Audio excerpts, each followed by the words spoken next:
Et là du coup il nous sort une nouvelle technique, clone serpent. Il va trouver en Boruto un nouveau soleil en fait. Là les gars on revoit une frame sur Naruto, masterclass. Donc là on apprend le nouvel objectif de Boruto. Bonjour à tous, j'espère que vous allez bien. Aujourd'hui on se retrouve une nouvelle fois pour faire la review du nouveau chapitre de Boruto Double Vortex. Donc c'est le chapitre 7. J'ai vu sur Twitter que le chapitre n'a pas eu trop de hype et c'est vrai qu'il ne s'est pas passé grand chose, mais on a eu quelques petites infos et moments sympas que nous allons voir maintenant.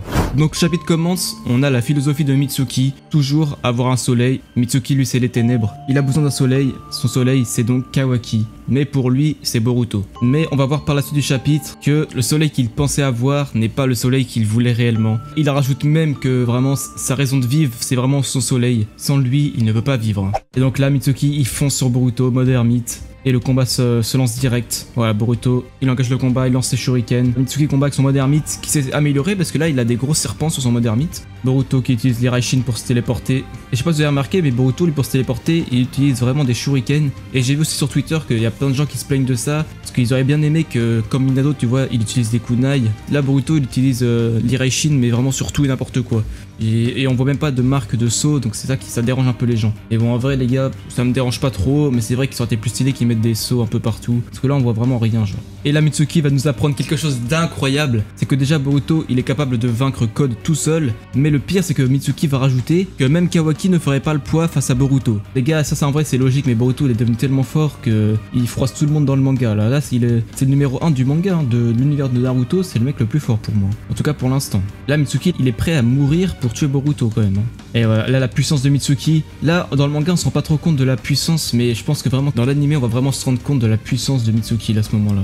Et là, du coup, il nous sort une nouvelle technique, clone serpent. Ok, donc des clones avec des serpents, ça, j'ai pas trop compris comment ça fonctionnait. Il se jette, il sort des serpents, ou je sais pas, je vois pas trop comment ça fonctionne. Si il sort des bouches des serpents, je sais pas trop, mais en tout cas, clone serpent, une nouvelle technique stylée. Là, on peut se rendre un petit peu compte, c'est qu'il a détruit l'arbre avec les serpents. Donc des serpents qui arrivent à détruire un arbre comme ça, c'est déjà pas mal.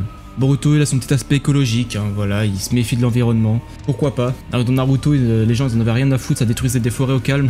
Et là, Boruto, un arbre qui se détruit, ça le fait chier, j'ai l'impression. Ah, et du coup, là, on se rend vraiment compte, sur tous les arbres, en fait, il en a détruit plusieurs arbres. Mitsuki va quand même dire des mots forts, hein. Dépêche-toi de disparaître pour le bien de ce monde. C'est quand même des mots forts. Hein. Et Boruto, lui, il a pas le temps. Boruto, il a trop de choses à faire, il a pas le temps de jouer avec Mitsuki, en fait. Il dégaine son katana et hop, ça découpe les clones. Mitsuki va essayer de se défendre, et Boruto, trop rapide. Et là, les gars, masterclass vraiment. En animé, ça sera encore mieux. Regardez-moi les deux Raiton. Raiton, Ebi, Ikazushi. Et Raiton, la traduction, il marque c'est Shinraisen, mais la vraie traduction, c'est Jinraisen. Donc ça, c'est les deux techniques Raiton, Boruto et Mitsuki maîtrisaient dès le début de l'animé. Je sais pas si vous vous souvenez, mais Mitsuki, il maîtrisait le Raiton serpent, genre Raiton serpentine, je sais plus comment ça s'appelait. Et Boruto, les éclairs foudroyantes. Donc là, c'est les deux premiers Raiton des deux personnages qui vont s'affronter avec un niveau supérieur. Moi, les trucs comme ça me fait kiffer. Ah, j'aime bien. En plus, le Raiton, c'est stylé. Je crois que dans Naruto, on n'a pas vu de double Raiton s'affronter. Je me souviens plus, on a déjà vu ça, mais en tout cas, là, c'est vraiment magnifique. Voilà, et Boruto, il a pas le temps, il prend l'avantage. Katana sous la gorge.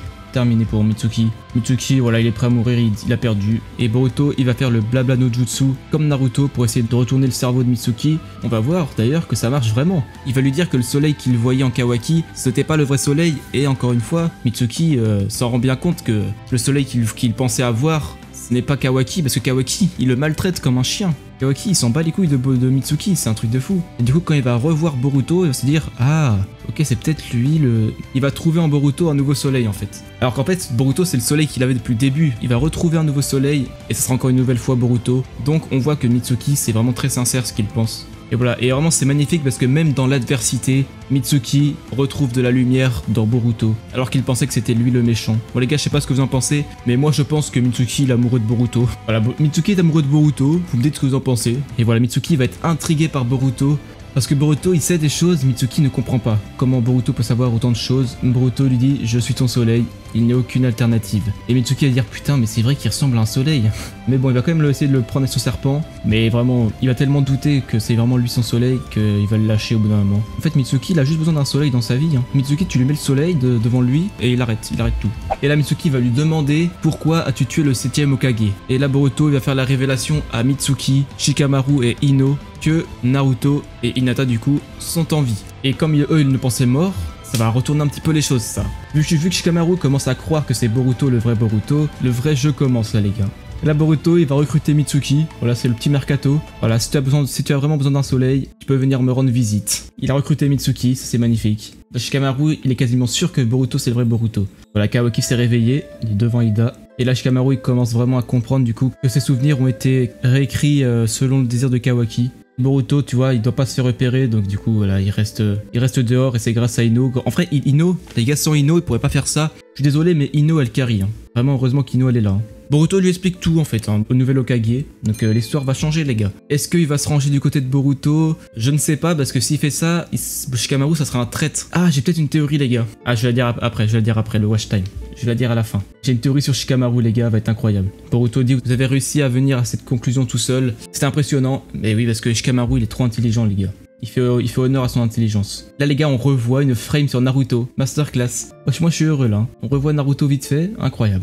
Donc là on apprend le nouvel objectif de Boruto, tabasser Mitsuki pour qu'il revienne comme avant. Et ça les gars c'était l'objectif de Naruto avec Sasuke, c'était de tabasser Sasuke pour qu'il revienne dans le droit chemin. Donc en fait Boruto il a le même objectif que Naruto. En vrai les gars c'est beau, mais ça me ferait un peu chier que ça fasse le même scénario qu'à la fin de Shippuden. Voilà j'aimerais pas que Kawaki revienne comme avant, ça me ferait un peu chier que ce soit le même scénario, mais je pense que Kishimoto et Ikemoto ils devront pas refaire le même scénario, sinon ça sera un petit peu nul. Et Shikamaru va lui dire, si tu n'as pas l'intention de tuer Kawaki, tu resteras faussement accusé. Les gars Boruto, c'était son intention depuis le départ comme il dit, et c'est vrai Boruto c'était son intention. Boruto il en a rien à foutre que tout le monde le déteste les gars. Boruto ça fait 3 ans qu'il y vit comme ça, il s'est habitué. Hein. Et là les gars on va revenir, petite frame sur les antagonistes, sur Jura. Et là les gars on a un nouvel indice sur qui est Jura. Voilà les gars, le nouvel indice, vous voulez vous dire ce que c'est? Je pense que vous le voyez à l'écran. Il lit des livres, mais regardez le nombre de livres qu'il a lu quand même. Alors c'est peut-être pas un indice, hein. Vu qu'on ne sait pas qui c'est Jura, c'est peut-être pas un indice, mais ça peut être un personnage qui aime lire des livres. Donc quel personnage aimait lire des livres? Alors moi j'en vois un en tête, c'est Kakashi. Kakashi on l'a toujours pas revu, donc ça peut être lui, mais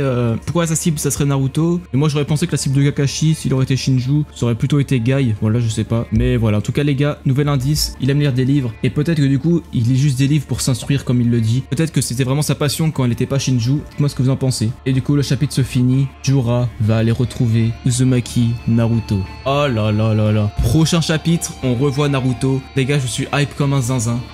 Ça va être une dinguerie. On va revoir Naruto qui va se faire attaquer par Jura. Incroyable.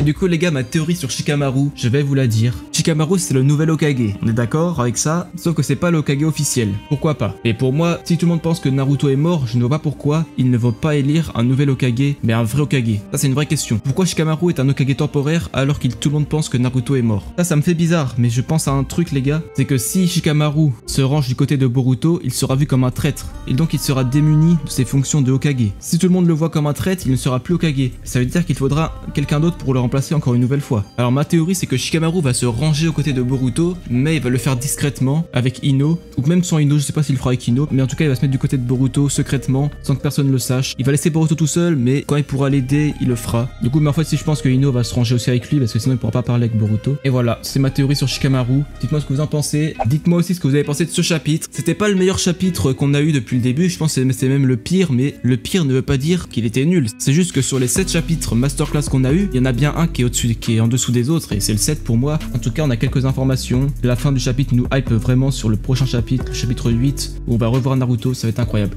En tout cas, les gars, si vous avez aimé la review, laissez un like, abonnez-vous, et dites-moi votre avis sur ce chapitre. Et moi, les gars, je vous dis à plus pour une prochaine review.